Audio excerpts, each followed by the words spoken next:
You finally get the keys to the house. You stand in the empty living room. The smell of fresh paint is thick in the air. There's a yard out back, a patio just like you wanted. You did it entirely by yourself. You fought the brutal rental market. You saved the down payment dollar by dollar. You signed a mountain of paperwork that took hours to read through. The keys are heavy in your hand, and as you stand there listening to the low hum of the refrigerator, you realize you feel absolutely nothing. No triumph, no joy, just a strange, heavy stillness. There's a reason for that, and it isn't what you think. It's like a marathon. You train for 6 solid months. You wake up at 5 in the morning while it's still pitch black outside. You map your fuel plan with specialized gels. You run through the freezing winter rain. You track every single mile on your phone until your joints ache. Then race day comes. You cross the finish line. Someone puts a heavy metal medal around your neck. You walk back to your car, wrap that silver foil blanket around your shoulders, and the only thing sitting in your chest is a flat, hollow sadness. You look at your to-do list, tick the race off, and think, okay, done that. A date you've been looking forward to for weeks. You've been texting this person every day. You get on like a house on fire. You drive 2 hours just to meet them. You walk into the restaurant. You've pictured this exact evening a dozen times, but the daylight coming through the windows is aggressively bright. You notice the candles on the tables are actually flickering LEDs sitting on tacky metal wire racks. The air conditioning is running so loud in the background that you can barely hear the person sitting across from you. The food arrives, they start talking, and you hear your own voice come out flatter than you meant it to.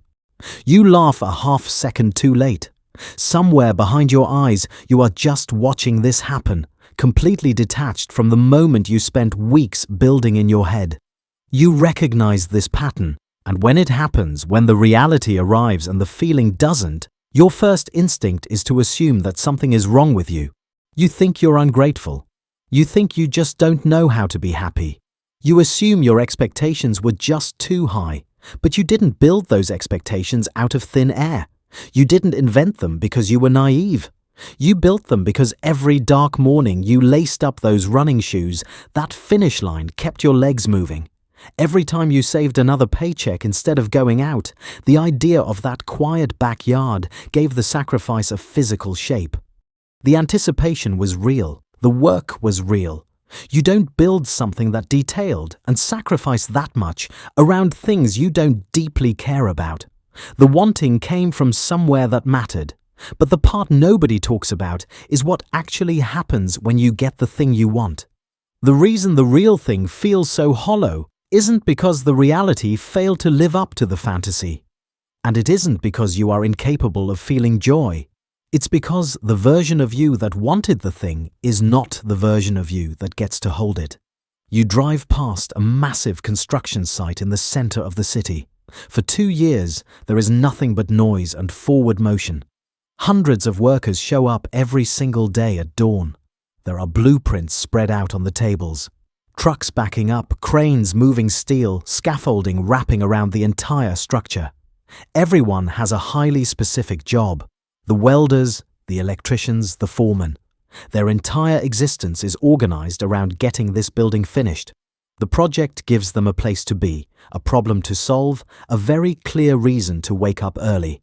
Then the building is finished. The ribbon is cut. The doors are unlocked. And in a single afternoon, the entire crew packs up their tools. They take off their hard hats, they get into their trucks, and they drive away. The building is perfect, but the silence inside it is deafening. And there's a reason you're already looking for the next one before you've finished holding this one. This is the exact same thing that happens when you finally walk away from a toxic relationship, expecting to feel a massive wave of relief, and instead you just feel disoriented and drained. The war is over, and the soldiers have left the field. They do not know how to live in peacetime. When you are chasing a massive goal, the house, the finish line, the perfect evening, you assemble a very specific version of yourself to get there. You recruit the driver, the planner, the part of you that tolerates chronic stress by vividly imagining the reward, the part of you that meticulously tracks the bank statements, or studies the marathon route, or replays the text messages to make sure everything is perfect. The part of you that ignores physical exhaustion because the payoff is just over the horizon. For months or even years, these parts of you are running the show. They have a job to do. They are loud, they are busy, and they give your days an incredibly clear sense of forward momentum. You wake up and you know exactly what you are supposed to be doing. Then you win. You cross the finish line. You sign the final deed. You walk into the restaurant. The job is done. And in a fraction of a second, the entire crew that kept you company for the last 3 years packs up and leaves. That empty living room. The keys are in your hand. The smell of fresh paint. The refrigerator humming in the corner. You aren't feeling numb because the house is a disappointment. You are feeling numb because the version of you that spent 3 years fighting for this house just clocked out. The builder is gone, and the version of you that is left behind in that quiet room doesn't know what to do next. They don't know how to just sit on a patio. They only know how to want a patio. You already knew this. You just didn't know that you knew.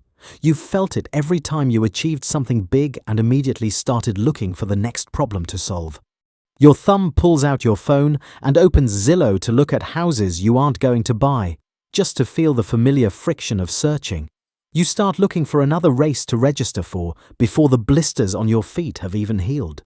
You pick a fight in your head over the tacky metal candle racks and the loud air conditioning, because finding a flaw gives you something to fix.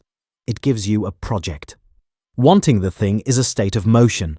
Holding the thing is a state of rest. And you have spent so long in motion that rest feels indistinguishable from death.